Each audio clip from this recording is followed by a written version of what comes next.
Welcome back to Simply Southern. Today we've been learning more about H2A, which is the federal program for agricultural guest workers. To help explain this even more, we're joined by Blake Thaxton of the Alabama Farmers Federation. Blake, we're very glad to have you here. Thanks for having me, glad to be here. So tell us, what is the H2A program exactly? So it's simply a program that allows agricultural employers to bring in foreign guest workers from out of the country to work on their farms. And it's a seasonal in nature, so that they can come for a certain period of time, up to 10 months, and then they have to go back to their home country.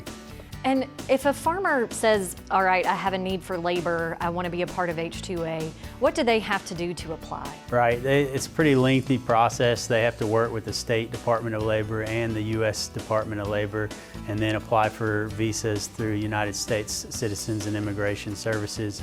And then once they get all that done, it's usually about $1,000 per worker to bring these workers in, but they can accomplish that after that lengthy process. So once those workers are here, how does the H2A program make sure that they are treated well? Yeah, so there's a lot of regulations to make sure that these folks are treated well while they're here working in the United States. For example, they have to have a certain number of square footage for their living space that is provided by the farmer. They also have to have laundry services, a trip to the grocery store every week. So there's a lot of different regulations to make sure that they have everything they need to be very comfortable while they're working here in the U.S. Now, of course, another thing that farmers are concerned with is they want to make sure that they're not displacing any American workers. So how does the H2A program ensure that this isn't hurting any American workers? Yeah, so they have a couple different things they do. One is when working with the State Department of Labor, they have to advertise these jobs to domestic workers to make sure that there's nobody out there that can perform these tasks.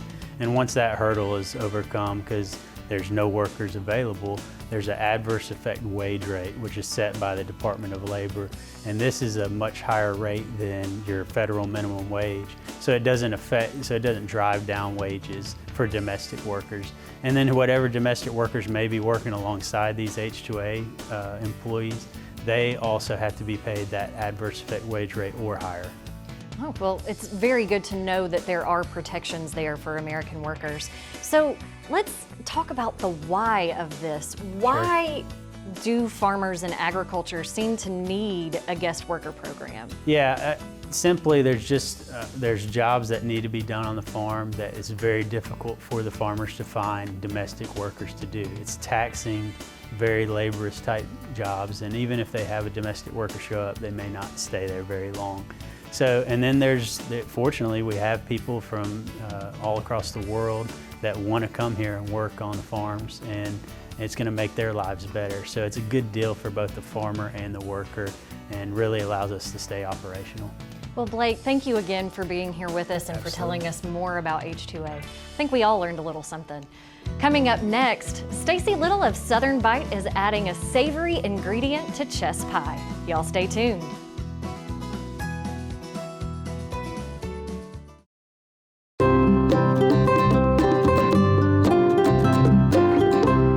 Hi, I'm Frank Wadsworth with Wadsworth Christmas Tree Farm in Wetumpka, Alabama, and we grow Christmas trees. How I got started was my father-in-law gave me 2,000 Virginia pines back in 1976. We have several different species. We have the Arizona cypress, which is a great smelling tree.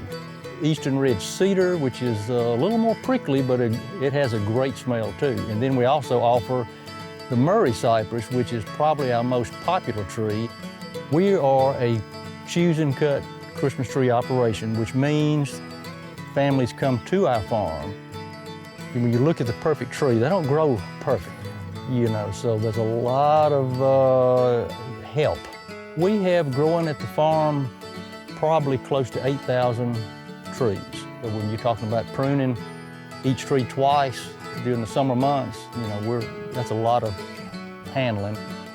There are close to 15,000 Christmas tree farms in the United States alone.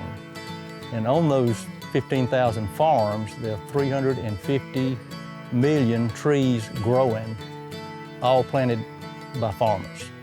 It's a joy for me to plant that little tree, that's 18 inches tall, and in 6 years from now, it's 12 foot tall.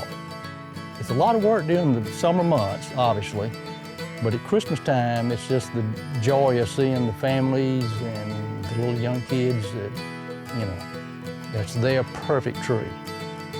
I am Frank Wadsworth with Wadsworth Christmas Tree Farm, and Christmas trees are sweet-grown Alabama. Discover what's growing in your neck of the woods at sweetgrownalabama.org.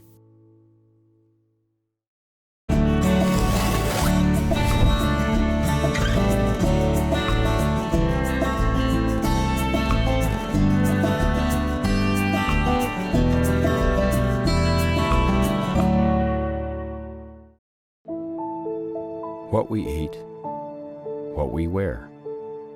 It all starts somewhere. And if it's good, it usually starts with a farmer. And that somewhere is right here in Alabama. In a field, in a barn, on a tractor. Right now, there's a farmer starting something good for all of us. And it all starts right here in Alabama. There's no such thing as downtime when you own a farm. This is your land. You tend it and try to get the most from it, no matter the weather or time of day. It's been that way for generations. And for generations, your local quality co-op store has been there for you, with a full range of agriculture supplies and services, from feed to fertilizer, seed to grain storage, and the right hardware for any application.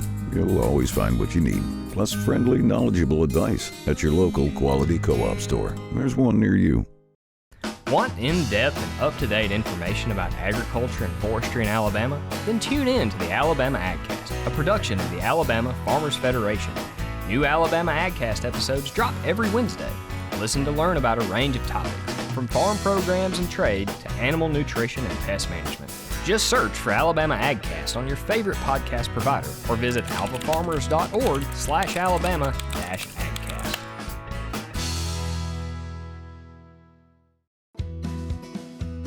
For more Simply Southern, follow us on social media. And while you're online, visit our website, simplysouthern.tv.net. Simply Southern continues in a moment. Sweet Grown Alabama, we just saw it as such an amazing platform to be able to market for farmers and small Alabama businesses. Being a niche producer, a commercial mushroom laboratory, it's very important that we kind of get the word out about who we are. And Sweet Grown has been monumental in helping us do that. I think just support your local community, your neighbor. That's the backbone. Discover what's growing in your neck of the woods at sweetgrownalabama.org.